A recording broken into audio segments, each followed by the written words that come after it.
आइए जानते हैं वराह अवतार से जुड़ी कहानी के बारे में। जय और विजय भगवान विष्णु जी के 7वें द्वार के द्वारपाल थे।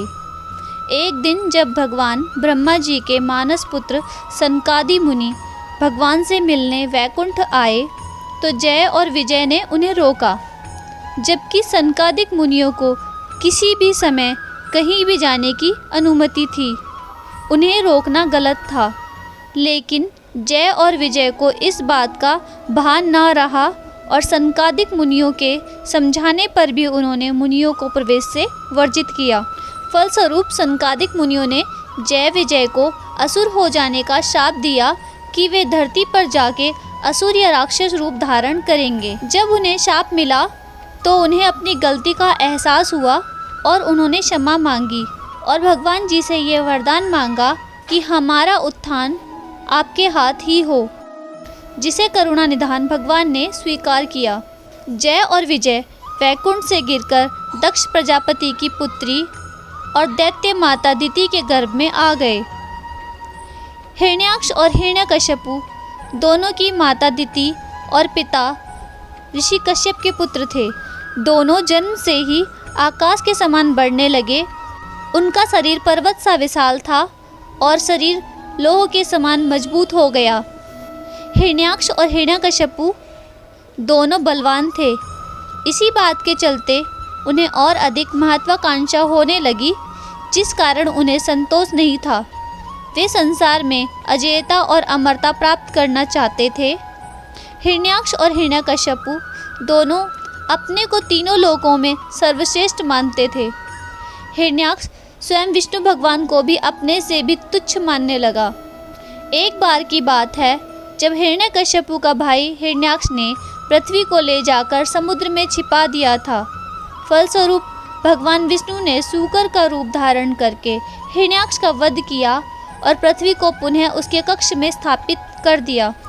इस बात को आज के युग में एक दंत कथा के रूप में लिया जाता था। लोगों का ऐसा मानना था कि ये सरासर गलत और मनगढ़ंत कहानी है। लेकिन नासा के एक खोज के अनुसार खगोल विज्ञान की 2 टीमों ने ब्रह्मांड में अब तक खोजे गए पानी के सबसे बड़े और सबसे दूर के जलाशय की खोज की है। उस जलाशय का पानी हमारे पृथ्वी के समुद्र के 140 खरब गुना पानी के बराबर है, जो 12 बिलियन से अधिक प्रकाश वर्ष दूर है। जाहिर सी बात है कि उस शख्स ने पृथ्वी को इसी जलाशय में छुपाया होगा। इसे आप भवसागर भी कह सकते हैं, क्योंकि हिंदू धर्म में भवसागर का वर्णन किया गया है। जब मुझे ये पता चला तो मेरा भ्रम भी दूर हो गया और अंत में सिर्फ इतना ही कहना चाहूँगी कि जो ब्रह्मांड का रचयिता है, जिसकी मर्जी से ब्रह्मांड चलता है, उसकी शक्तियों की था लगाना एक तुच्छ मानव के वश की बात नहीं है। मानव तो अपनी आँखों से उसके विराट रूप को भी नहीं देख सकता। कुछ बेवकूफ़ जिन्हें ये लगता है कि हमारा देश और यहाँ की सभ्यता गंवार है, जिन्हें लगता है कि नासा ने कह दिया तो सही ही होगा, जिन्हें ये लगता है कि भारत की सभ्यता, भारत का धर्म और ज्ञान विज्ञान सबसे पीछे है, उनके लिए मैं बता दूं कि सभ्यता, ज्ञान, विज्ञान, धर्म, सम्मान भारत से ही शुरू हुआ है। अगर आपको इस पर भी सवाल करना है तो आप इतिहास खंगाल कर देखिए। जिस सभ्यता की मानकर आप अपने ही धर्म पर सवाल कर रहे हैं, उनके देश में जाकर देखिए। उनके भगवान तथा धर्म पर कोई सवाल नहीं करता, बल्कि उन्होंने अपने धर्म का प्रचार किया है कि मात्र 2000 साल में ही आज संसार में सबसे ज़्यादा ईसाई हैं और आप जैसे बेवकूफ़ों को धर्म परिवर्तन कराते हैं। कौन होता है नासा जो हमें ये बताएगा कि आप सही हैं या गलत? हिंदू धर्म कितना पुराना है इसका अनुमान भी नहीं लगा सकता नासा। जब इंग्लैंड में पहला स्कूल खुला था तब भारत में लाखों गुरुकुल थे और लाखों साल पहले 4 वेद और 18 पुराण लिखे जा चुके थे। जब भारत में प्राचीन राजप्रथा चल रही थी तब ये लोग कपड़े पहनना भी नहीं जानते थे। तुलसीदास जी ने जब सूर्य की दूरी के बारे में लिख दिया था, जब दुनिया को दूरी के बारे में ज्ञान ही नहीं था। खगोल शास्त्र के सबसे बड़े वैज्ञानिक आर्यभट्ट जो भारत के थे, उन्होंने दुनिया को इस बात से अवगत कराया कि ब्रह्मांड क्या है, पृथ्वी का आकार और व्यास कितना है। और आज अगर कुछ मूर्ख विदेशी संस्कृति के आगे भारत को झूठा समझ रहे हैं तो उनसे बड़ा मूर्ख और द्रोही कोई नहीं हो सकता।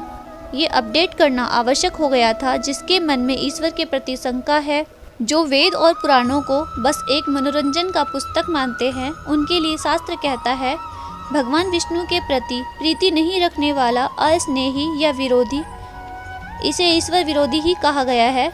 ऐसे ईश्वर विरोधी लोग मृतक के समान हैं जो बगैर किसी आधार और तर्क के ईश्वर को नहीं मानते हैं। उन्होंने ईश्वर के नहीं होने के कई कुतर्क एकत्रित कर लिए हैं। दिन और रात का सही समय पर होना, सही समय पर सूर्य का अस्त और उदय होना, पेड़ पौधे, अणु परमाणु तथा मनुष्य के मस्तिष्क की कार्यशैली का सही ढंग से चलना, ये अनायास ही नहीं हो रहा है।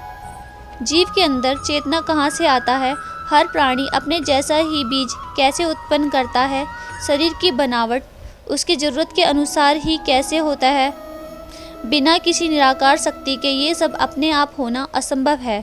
और अगर अब भी ईश्वर और वेद पुराण के प्रति तर्क करना है तो उसके जीवन का कोई महत्व नहीं है।